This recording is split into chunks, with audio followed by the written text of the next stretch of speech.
How do you think educators and government officials can help students from low-income backgrounds help their education?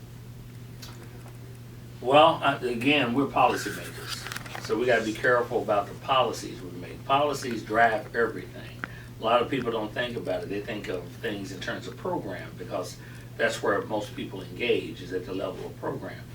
But policy drives everything. So yes, what we do up here makes a difference in terms of what happens on the ground. It doesn't always get translated that way. We have to go back to the table and evaluate that and try to determine if there are changes that need to be made.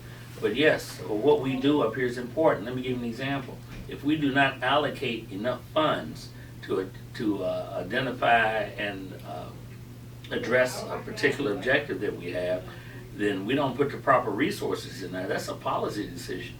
And if we don't do that, that's going to affect the outcome. And that outcome ultimately is not going to just militate against or not benefit a teacher or an administrator, but it gets translated negatively often as it relates to the student.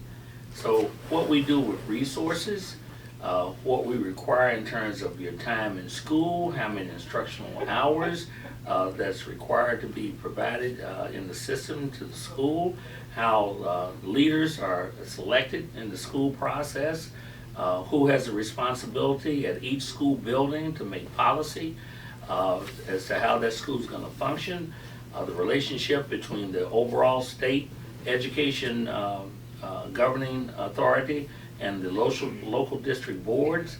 All these things matter and more.